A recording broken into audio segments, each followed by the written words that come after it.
যে আলু, কুমড়ো, বেগুন, বরবটি, পটল সব কেটে নিয়ে এসেছি।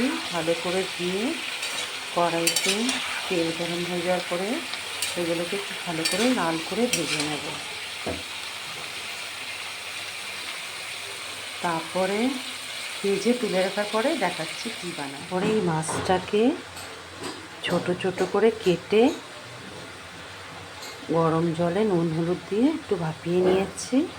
এবার কাঁটাগুলো ছাড়াবো। এই দেখুন কাঁটাগুলো সব ছাড়িয়ে নিয়েছি সিদ্ধ করার পরে। আর এইদিকে মাছ রেডি। এখন এগুলোকে ভাজতে হবে। তরকারিও ভাজা হয়ে গেল, লাল করে ভেজে দিলাম। নুন আর হলুদ মাখিয়ে রেখে দিলাম।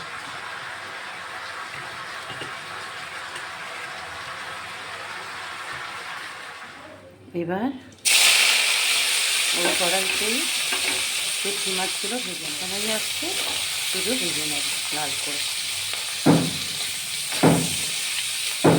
তেল গরম হয়ে যাচ্ছে, জিরে ফোড়ন দিলাম। এবার কেটে রাখা পেঁয়াজগুলো দিয়ে দেবো।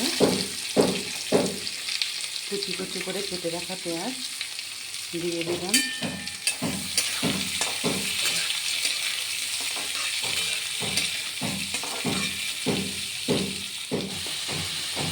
লবণ দিলাম, হলুদ দিলাম, দিয়ে নাড়াচাড়া করব।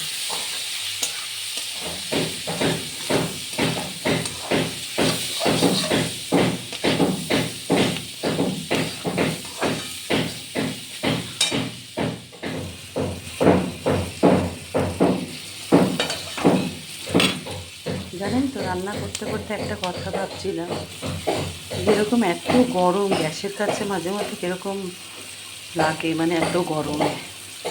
কিন্তু তবুও একটা জিনিস, যে কোনো কাজ যেরকম আমরা যদি ভালোবেসে করি সেই কাজটা খুব সরল হয়ে যায়। যে কোনো কাজ, যে কোনো অনেক কঠিন কাজও দেখবেন যদি আপনি ভালোবেসে করেন তাহলে সেটা সরল হয়ে যায়। আর যে কোনো সরল কাজও যদি আপনি অনিচ্ছায় করেন তাহলে সেটা খুব কঠিন মনে হয়। এই জন্য সবার আগে ভালোবাসাটা, সব কিছু ভালোবাসা দিয়ে যে কোনো কাজকে ভালোবেসে করলে সেটা নিশ্চয়ই ভালো হবে।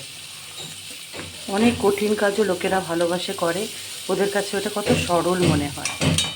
আর যে কোনো সরল কাজ যদি আমরা মনে হয় পারবো না, করতে ভালো লাগছে না, তখন ওই জিনিসটা কিরকম কঠিন মনে হয়। এই জন্য সবার আগে ভালোবাসা, সব কিছু ভালোবাসা দিয়ে করতে হবে। আপনি ভালোবাসা দিয়ে কিছুও জয় করতে পারবেন। এই জন্য সবসময় ভালোবাসা রাখতেই হবে। ধৈর্য আর ভালোবাসা, এই দুটো জিনিসই মানুষকে এগিয়ে নিয়ে যায়। পেঁয়াজটা ভাজা হয়ে গেছে, এবার মশলাটা দিয়ে দিলাম।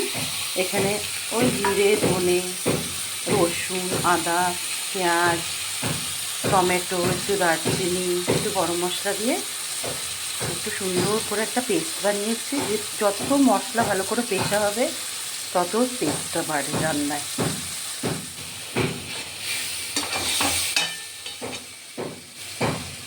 এই দেখুন মশলাটা ভাজা ভাজা হচ্ছে। এবার ওপর দিয়ে নুন, হলুদ, কাশ্মীরি মির্চি। এই যে আমিও নতুন এফবিতে কাজ আরম্ভ করেছি, ফেসবুকে ভিউজ হয় না, তবুও আমি রোজকার ভিডিও ছাড়ি। যে ঠিক আছে, একদিনে হবে না কিন্তু একদিন ঠিকই হবে। মনে এই আশাটা নিয়ে ছাড়ি যে আপনাদের মন অবধি একদিন পৌঁছাতে পারবো। তারপরে হলুদ দিলাম, এই যে কাশ্মীরি মির্চ দিলাম। দেওয়ার পরে ভালো করে নাড়াচাড়া করবো আর মশলাটাকে ভেজে নেব। দেখুন রান্না সবাই পারে, কিন্তু আমি কিভাবে রান্নাটা করি সেইটা আপনাদের সাথে শেয়ার করি। কেন এফবিতে সবাই যে যা ভালোবাসে সেই জিনিসটাকে দেখায়। আমি রান্না করতে ভালোবাসি তাই রান্নাটা দেখাই। এবার মশলাটা কথা বলতে বলতে ভাজা হয়ে গেছে, বেশ সুন্দর করে গন্ধটাও বেরোচ্ছে। এবার ভাজা সবজিগুলো এর উপরে দিয়ে দেব। এগুলো দিয়ে দিলাম, ভাজা সবজিগুলো দিয়ে দিলাম, দিয়ে মশলার সাথে একসাথে নাড়াচাড়া করে একটু হয়ে গেলেই গরম জল দিয়ে। কালারটা কি সুন্দর এসছে। আমি কিন্তু লঙ্কা বেশি দিই না, 4-5টা এরকম কাঁচা লঙ্কা দিয়েছি জিরে ধনে যখন বাটলাম, কিন্তু 5-6টা কাঁচা লঙ্কা পিষেছি, কিন্তু ওই কাশ্মীরি লাল মির্চটা দিই বলে কালারটা খুব সুন্দর আসে। কালার আসে কিন্তু ঝাল হয় না। এই যে ভাজা ভাজা হয়ে গেছে, এবার গরম জলটা দিয়ে দেবো। পুরো ভেজে রেখেছি এইগুলো লাস্টে ওপর দিয়ে দেবো। এবার গরম জলটা দিয়ে দিলাম যাতে তরকারিগুলো একটু সিদ্ধ হয়ে যায়। কুমড়ো, আলু, বেগুন, কুমড়ো তো সিদ্ধ হতে বেশি টাইম লাগে না। এতটা জল দেব যেন তরকারি সিদ্ধ হয়ে যায় আর একটু ঝোল ঝোল থাকো, কেন শুটকি মাছ সবসময় একটু ঝোল ঝোল ভালো লাগে এরমভাবে করলে। একটা তো অনেকে বাটা করে করে, আমিও করি, কিন্তু আজকে আমি আবার আলু, কুমড়ো, বেগুন, পটল দিয়ে ঝোল করছি। আমি আবার শুটকি মাছের সবসময় এরকম ঝোল বানাই, কেন আমার বাটা খেতে ভাল লাগে, কিন্তু বড়মশাইয়ের আবার এরকম আলু, কুমড়ো, বেগুন, বরবটি, কুমড়ো এরমভাবে খেতে ভালো লাগে, তাই এটাই বেশি বানাই। ছেলে মেয়েও এরমভাবে ভালোবাসে। এই দেখুন তরকারিগুলো সিদ্ধ হয়ে এসেছে। নামানোর আগে একটু গরম মশলা, এই যে সিদ্ধ করে লবণ জল দিয়ে সিদ্ধ করে শুটকি মাছগুলো কাটা ছাড়িয়ে তারপরে ভেজে রেখেছি, এগুলো দিয়ে দেব। মাছগুলো দিয়ে দিলাম।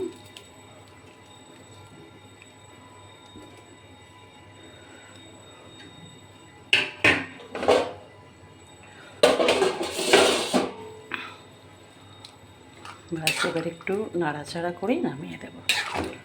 শুটকি মাছ আলু, বেগুন, কুমড়ো, পটল দিয়ে তৈরি।